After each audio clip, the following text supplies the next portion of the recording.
ஆண்டாள் திருவடிகளே சரணம். புள்ளின் வாய் கீண்டானை பொல்லா அரக்கனை கிள்ளிக் களைந்தானை கீர்த்திமை பாடிப்போய் பிள்ளைகள் எல்லாரும் பாவை களம் புக்கார் வெள்ளி எழுந்து வியாழன் முறங்கிற்று புள்ளும் சிலம்பினகான் போதரிக் கண்ணினாய் குள்ள குளிர குடைந்து நீராடாதே பள்ளி கிடத்தியோ பாவாய் நீ நன்னாளால் கள்ளம் தவிர்ந்து கலந்தேலோர் எம்பாவாய். ஆண்டாள் திருவடிகளே சரணம். திருப்பாவை பாசுரம் 13. அதற்குள்ளாகவா நேரமாகிவிட்டது? இல்லை இல்லை, நீங்கள் முன்னமாகவே வந்துவிட்டீர்கள். இல்லை இல்லை, அவர்களெல்லாம் நேரம் ஆகிவிட்டது என்று நினைத்து சீக்கிரமாகவே பாவை நோன்பு களத்திற்கு சென்று விட்டார்கள். இப்படியெல்லாம் ஒரு தோழி சொல்லிக் கொண்டிருக்கிறாள். அவளை பார்த்துத்தான் ஆண்டாள் இந்த பாசுரத்தில் கள்ளம் தவிர்ந்து கலந்தேலோர் எம்பாவாய் என்று கூறுகிறாள். ஒரு வேலையை செய்வதற்காக திட்டமிட்டிருக்கிறோம். ஆனால் அதை செய்யும் நேரம் வரும் பொழுது, இல்லை இன்னும் நேரம் ஆகவில்லை, இல்லை நீங்கள் சீக்கிரமாகவே வந்துவிட்டீர்கள், இல்லை இல்லை அவர்களெல்லாம் தவறாக செய்கிறார்கள், நாம் சிறிது நேரம் கழித்து சென்று கொள்ளலாம் என்று ஏதோ ஒரு சாக்கை சொல்லிக் கொண்டிருந்தால் எப்பொழுது நாம் அந்த வேலையை தொடங்குவது? அதைத்தான் இந்த பாசுரத்தில் ஆண்டாள் நமக்கு காண்பிக்கிறாள். அவாய்டிங் எக்ஸ்கியூசஸ், சாக்கு சொல்வதை தவிர்த்தல்.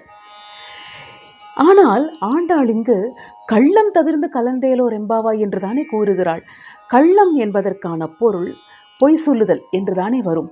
சாக்கு சொல்லாமல் இரு, சாக்கு சொல்லாமல் எழுந்து வா என்று கூறியிருக்கலாமே. ஏன் ஆண்டாள் கள்ளம் என்ற வார்த்தையை உபயோகிக்கிறாள் என்று நாம் பிறகு பார்க்கலாம். முதலில் சாக்கு சொல்வது என்ன என்பதை பார்த்து விடலாம். சாக்கு சொல்வது என்பது மறதி, அஜாக்கிரதை, சோம்பல் இப்படிப்பட்ட எதிர்மறை குணங்களுடன் மிகுந்த தோழமை உள்ள ஒரு குணம்.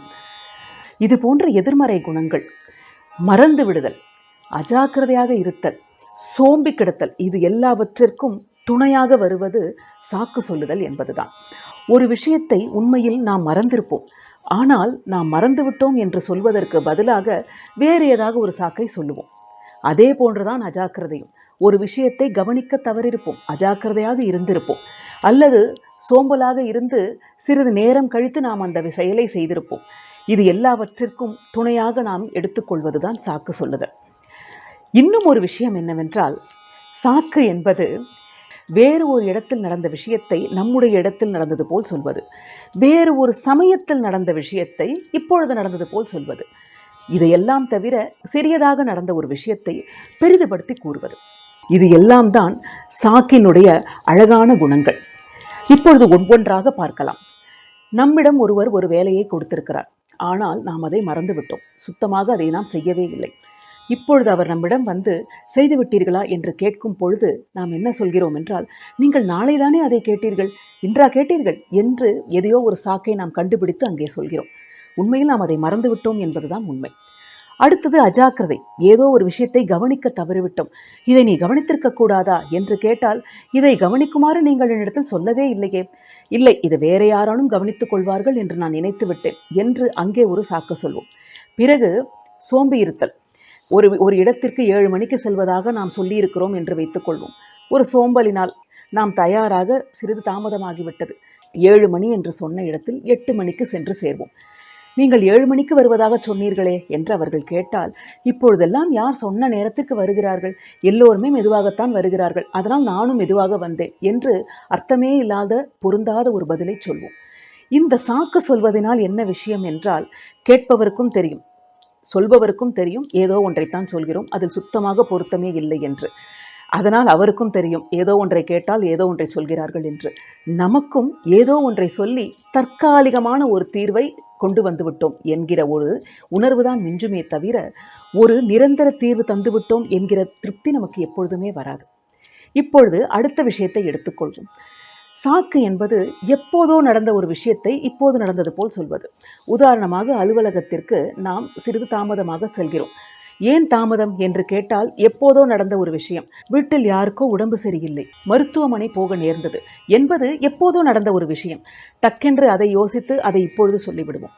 மற்றொரு விஷயம், வேறெங்கோ நடந்த ஒரு விஷயத்தை இங்கு நடந்தது போல் சொல்வது. எவ்வளவு போக்குவரத்து நெரிசல் தெரியுமா? இன்று ஏதோ ஒரு இடத்தில் ஒரு ஆக்சிடென்ட் நடந்துவிட்டது.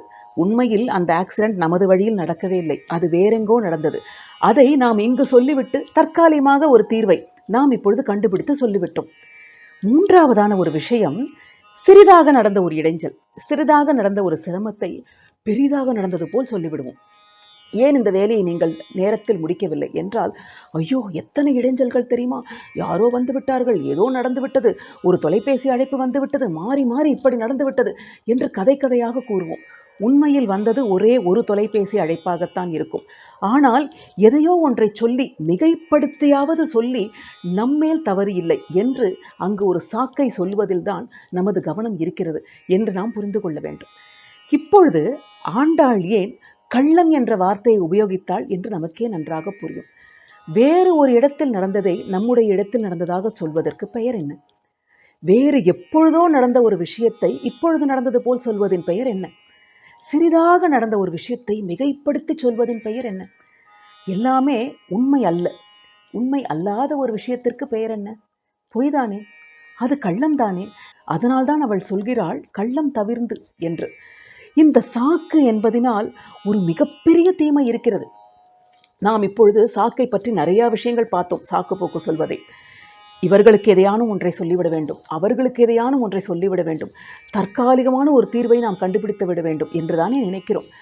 இப்பொழுது நம்முடைய குறிக்கோள் என்னவென்றால், நம்மேல் தவறில்லை, அதைத்தான் நாம் இங்கு எப்படியாவது மற்றவர்களுக்கு காண்பித்து விட வேண்டும் என்பதற்காக சாக்கு சொல்கிறோம். இப்படி பிறரிடம் சாக்கு போக்கு சொல்லி சொல்லி சொல்லி என்ன ஆகிவிடும் என்றால், ஒரு காலத்தில் நாம் நமக்கே சாக்கு போக்கு சொல்லிக்கொள்ள ஆரம்பித்து விடுவோம். நமக்கே தோன்றிவிடும், நேற்று நாம் பயங்கரமாக வேலை செய்து விட்டோம், நிறைய வேலை செய்து விட்டோம், இன்று நமக்கு கட்டாயமாக ஓய்வு தேவை. நேற்று நாம் மிகுந்த ஸ்ட்ரெயின் எடுத்துக்கொண்டோம், நாம் மிகுந்த பயங்கரமான முயற்சிகள் எல்லாம் நேற்று எடுத்துவிட்டோம், அதனால் இன்று நமக்கு உடம்பு சரியில்லாமல் போய்விடும், அதனால் எனக்கு கண்டிப்பாக ஓய்வு தேவை என்று நமக்கு நாமே சொல்லிக்கொள்வோம். என்னால் இது கண்டிப்பாக முடியாது, அதனால் நான் இதை செய்யப்போவதில்லை. எனக்கு வயதாகிவிட்டது, அதனால் என்னால் இதை கற்றுக்கொள்ள முடியாது. மிகவும் எல்லோராலும் சொல்லப்படும் ஒரு சாக்கு என்னவென்றால், நான் சொன்னால் யார் கேட்கப் போகிறார்கள், அதனால் நான் இதிலெல்லாம் தலையிடுவதே இல்லை, அதனால் நான் இதெல்லாம் செய்வதே இல்லை என்பதுதான் எல்லோராலும் விரும்பப்படும் ஒரு சாக்கு.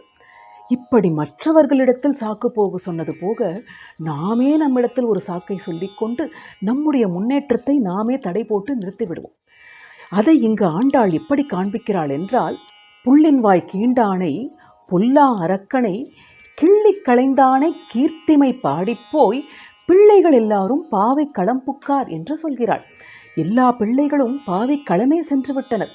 அதாவது நம்முடன் கூட இருந்து நம்முடன் எந்த வேலையை திட்டமிட்டார்களோ அவர்களில் பல பேர் முன்னேறி சென்று கொண்டிருக்கிறார்கள். நாம் சாக்குப்போக்கை சொல்லிக்கொண்டு இருந்த இடத்திலேயே அப்படியே உட்கார்ந்து கொண்டிருக்கிறோம்.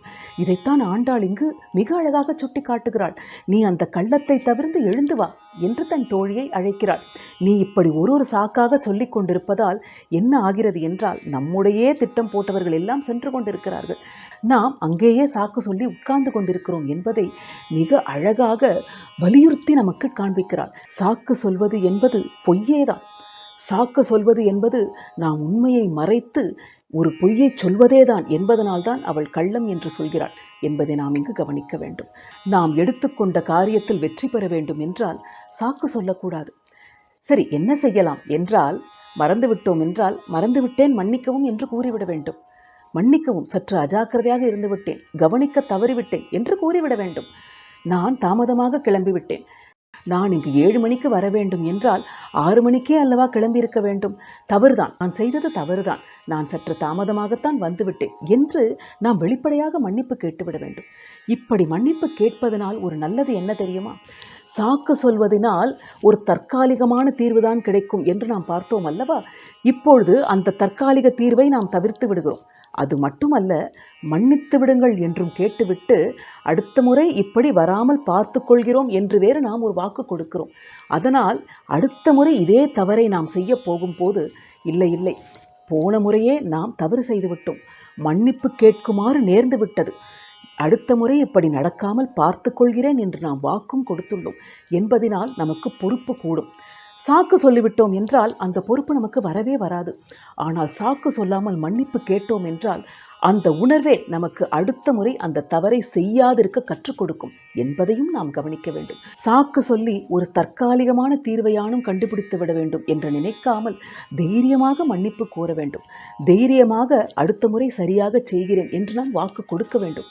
அதுதான் நம்முடைய செயலில் வெற்றியை நோக்கி நம்மை பயணப்பட வைக்கும் என்பதை நாம் உணர வேண்டும். இந்த பாசுரத்தில் ஆண்டாள் நமக்கு சற்று வலியுறுத்தி கூறுவது, சற்று கடிந்தே கூறுவது என்னவென்றால், கள்ளம் தவிர்க்க வேண்டும், சாக்குப்போக்கை தவிர்க்க வேண்டும், பொய் சொல்லக்கூடாது. நாம் எப்பொழுதும் உண்மையை சொல்ல வேண்டும், தவறு செய்தால் மன்னிப்பு கூற வேண்டும் என்பதைத்தான் ஆண்டாள் இந்த பாசுரத்தில் நமக்கு மிக அழகாக காண்பிக்கிறார். ஆண்டாள் திருவடிகளே சரணம்.